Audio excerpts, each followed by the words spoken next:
Друзья, всем привет! Это видео продолжение темы фитильного полива. И в этом видео я хочу ответить на пару вопросов. Первый вопрос связанный с естественным фитилем, когда корень у орхидеи прорастает снизу в горшочке в дно и попадает в то место, где скапливается вода в кашпо, либо во второй внешней емкости в двойных горшках.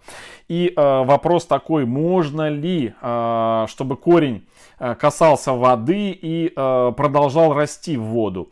И второй вопрос, связанный с фитильным поливом.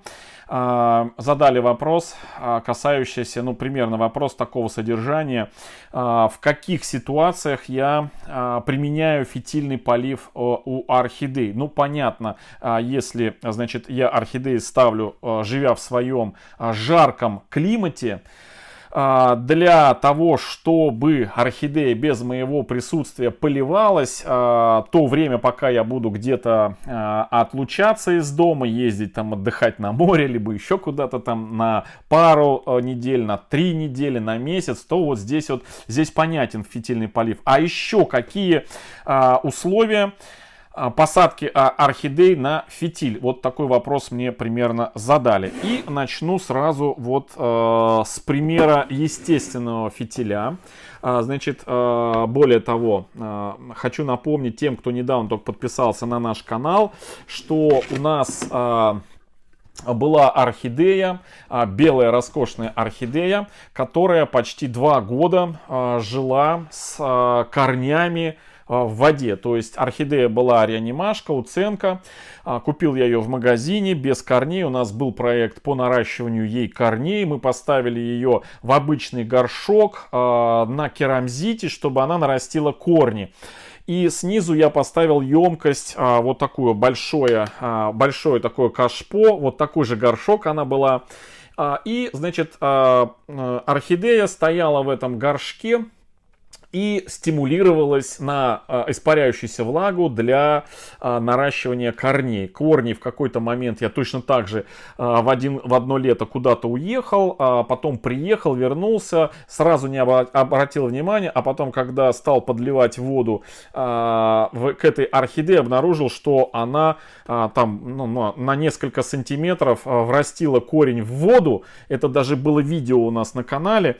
И прекрасно себя чувствует. И мы решили, а давайте посмотрим, как долго это будет происходить. В общем, это происходило 2 года, пока мы эту орхидею не решили пересадить и не разыграли ее в одних из первых розыгрышей на нашем канале. 3 года назад это было.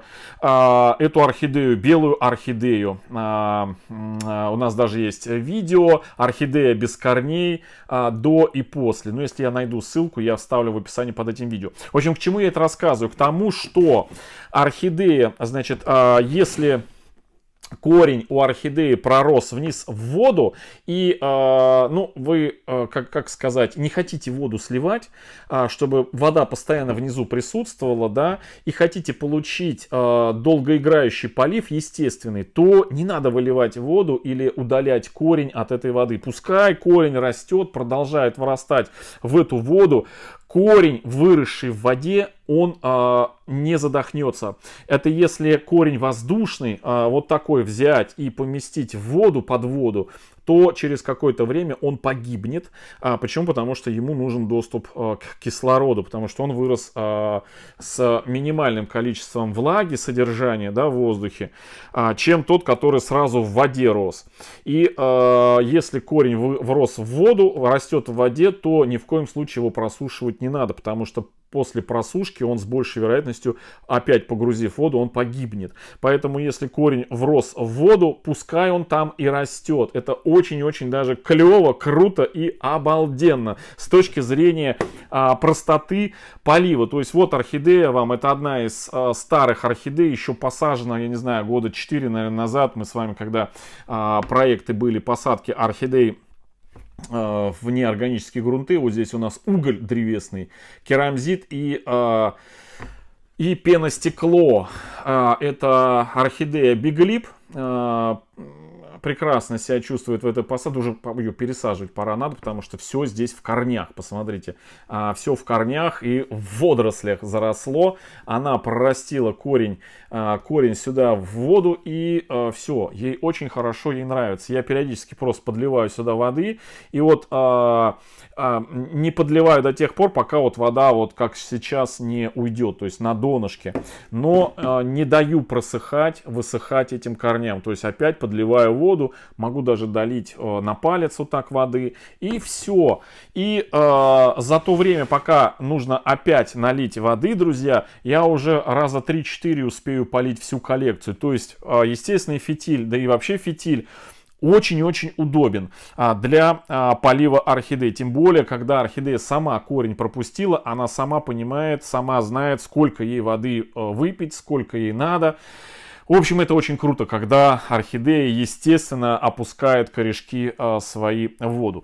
Что касается, ну, надеюсь, я ответил на вопрос. Но если вас это не устраивает, то можете удалить корень от воды, либо просто слить воду и не давать задерживаться корням в воде. Но я, наоборот, радуюсь очень, когда орхидея проращивает корень к воде. Именно по этой причине я очень часто оставляю в кашпо внешних воду на дне. Специально жду, когда орхидеи протянут туда корни. Это очень существенно облегчает потом уход. Просто налил и все в этом плане. И можешь заниматься своими делами. Но опять же, я живу в сухом, жарком климате. Для меня такой полив очень-очень актуален. Следующий вопрос. Касаемый, при каких условиях орхидеи еще я сажаю, если здесь понятно, естественный, либо такой искусственный мы делаем полив, вставляем шнурки внутрь горшка, чтобы не корень, а шнурок подымал внутрь воду, здесь понятен. То есть еще причины, по которым орхидеи можно ставить на фитиль. Это либо малое количество корней, либо отсутствие корневой системы. И вот для примера я хочу показать вот эту вот орхидею. Эта орхидея тоже года, наверное, 3 назад была куплена мною у продавца. Это была завядшая бабочка тайваньская, она была как бы взрослая, но она по почте пришла из Тайваня не в очень хорошем состоянии. То есть она такая, знаете, квелая, цветонос был, ну, уже все усохший.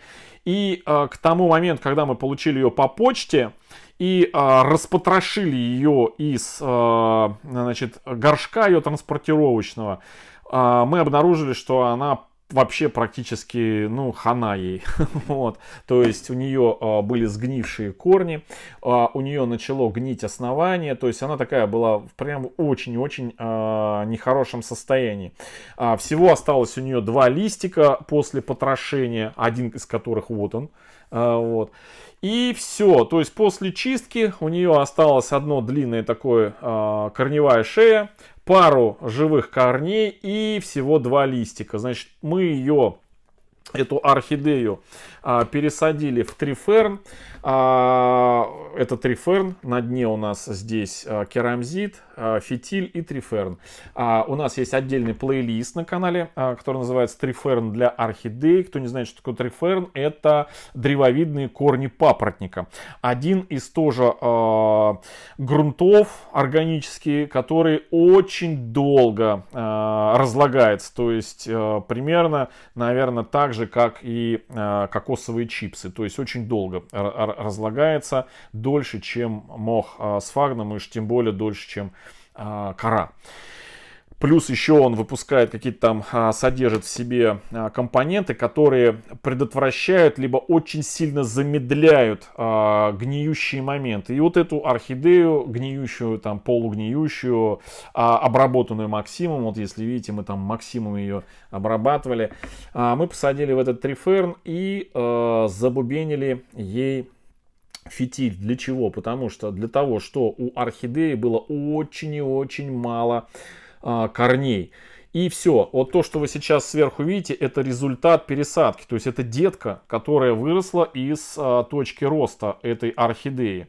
А чтобы это произошло, нам необходимо было тому, что мы пересадили, обеспечить влагу, потому что, ну, ни один грунт, ну, точнее как, грунтов много, которые могут обеспечить тому небольшому количеству корней, с которыми мы ее посадили, влагу, но это надо часто делать, постоянно, с учетом того, что я не всегда могу себе, особенно летом, позволить увлажнять, и оно быстро просыхает. Мы посадили на фитиль, чтобы он постоянно увлажнял то небольшое количество корней, которое осталось от орхидеи с 2 листочками.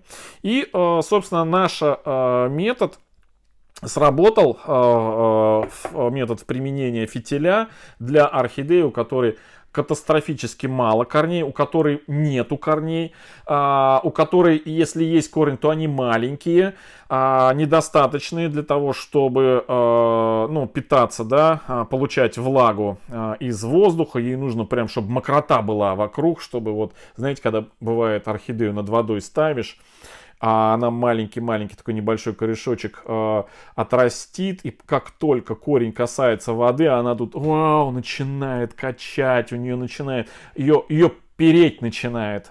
Так и здесь тоже. Мы фитиль подвели сюда, и ну вы сами уже видите все сквозь стеночки, что орхидея, смотрите, как нарастила корневую систему.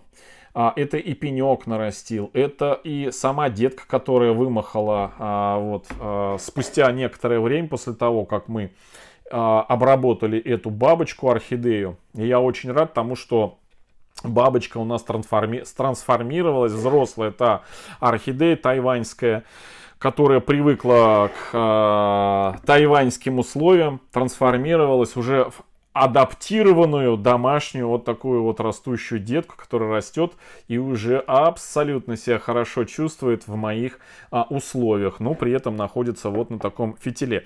То есть, ну, я не знаю, смог я ответить на вопрос, при какой еще причине можно орхидеи сажать на мокрые пяточки, на фитиль.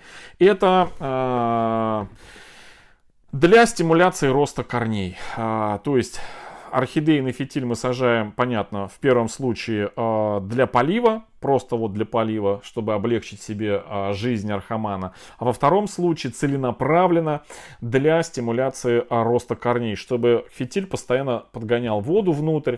Ну, для этого, конечно, нужен еще и соответствующий грунт, мало поддающийся или плохо поддающийся или не поддающийся гниению, потому что совершенно верное замечание, что при фитиле всегда внутри, ну, не мокрота, а влажность. Это разные вещи. Мокрота и влажность — это разные вещи.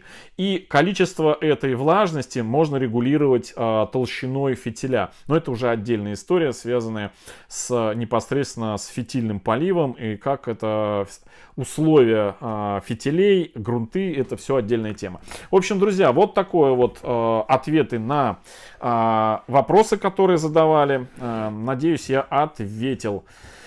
Всем хорошего настроения, всем добра, здоровья, и заходите в плейлист, который так и называется «Фитильный полив орхидей». Там все видео, связанные с фитильным поливом, вы найдете все видеоответы на любые вопросы, связанные с этим методом полива. Всем, друзья, пока.